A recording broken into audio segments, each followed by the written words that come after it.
है मथुरा और आप देख रहे हैं मथुरा समाचार एक्सप्रेस।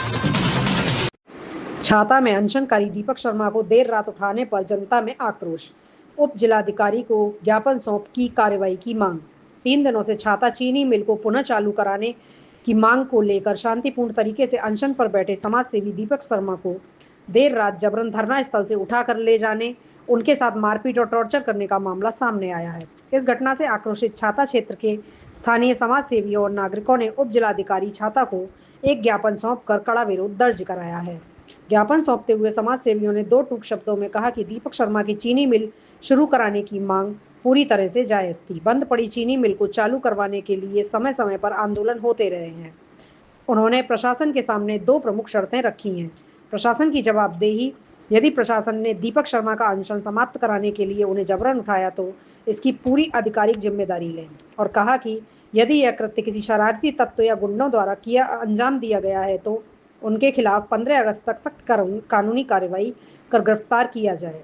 प्रदर्शनकारियों ने चेतावनी दी कि यदि निर्धारित समय सीमा के भीतर उचित कार्रवाई नहीं हुई तो आंदोलन को और तेज किया जाएगा। छाता चीनी मिल क्षेत्र के किसानों और युवाओं के स्वाभिमान व रोजगार से जुड़ी है, इसलिए इस तरह के दमनकारी रवैये, तानाशाही को बर्दाश्त नहीं किया जाएगा।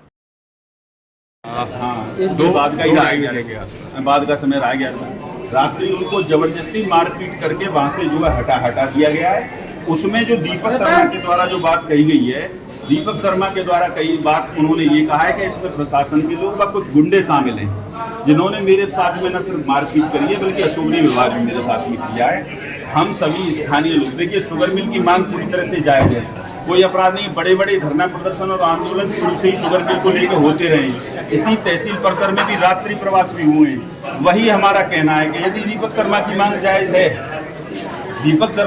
जायज है, तो उसके साथ में मारपीट करने वाले इन गुंडों को चिन्हित करते हुए या प्रशासन के लोग इसमें शामिल हैं तो वो जिम्मेदारी लेते हुए 15 अगस्त तक जिम्मेदार लोगों के खिलाफ, इस घटना को अंजाम देने वाले लोगों के खिलाफ कार्रवाई हो, न्याय होना चाहिए।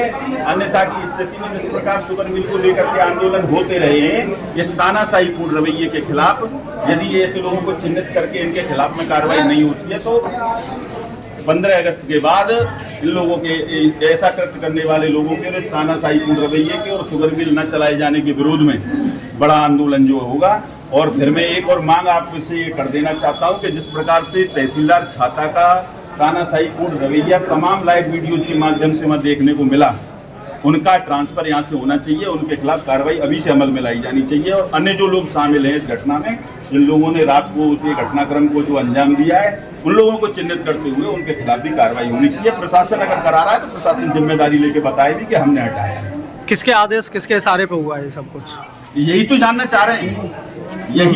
चाह रहे हैं, इसी जानने के लिए तो मैं आए हैं कि किसके इशारे पे क्यों हो रहा है। शुगर मिल के लेके तो बहुत आंदोलन होते रहे। कोई आदेश शर्मा कोई क्यों मारा पीटा गया है भाई? कोई आदेश की पुष्टि हुई है अभी तक? अभी हम यहाँ आए थे, यहाँ पे उप जिलाधिकारी महोदय यहाँ पे नहीं थे मौजूद। हमने उनके सूचना उन तक पहुँचा दी है और जो भी हमारी लिखित मांग थी वो हमने उनको। अभी इस समय दीपक शर्मा की लोकेशन कहाँ मौजूद है?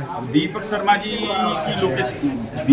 की लोकेशन संपर्क करके पता लगेगा। लेकिन दीपक शर्मा जी जहाँ भी कहीं हैं, दीपक शर्मा जी छाता क्षेत्र के लोग ऐसे तानाशाहीपूर्ण रवैये के खिलाफ और उनके साथ जो व्यवहार किया गया उस व्यवहार को लेकर के बोलते हैं। और ठीक है, जो भी हो, हमारा सिर्फ कहना इतना है, आप किसको लेकर के क्या मांग करना है, हमारा सिर्फ कहना क्या वो मांग जायज नहीं?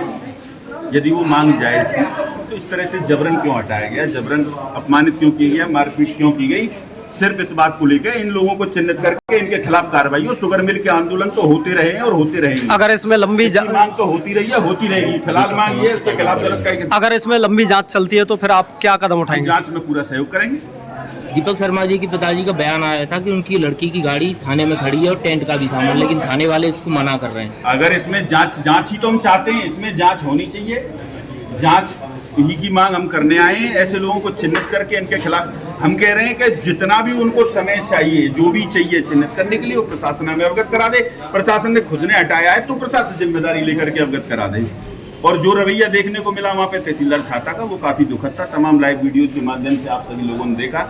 ऐसे तानाशाहीपूर्ण रवैये को यदि यहाँ पर रोकना है, स्वतंत्रता दिवस आने वाला है। स्वतंत्रता दिवस 15 अगस्त को है। हमारी आज़ादी के सही मायने तभी है जब हम ऐसे तानाशाही पूर्ण रवैये के खिलाफ कार्रवाई और ऐसे तानाशाही पूर्ण रवैये लगाम लगा सकें। बार बार इसमें ऐसा सुनने में आ रहा है और आरोप भी लग रहे हैं कि सरकारी तंत्र इसमें शामिल है।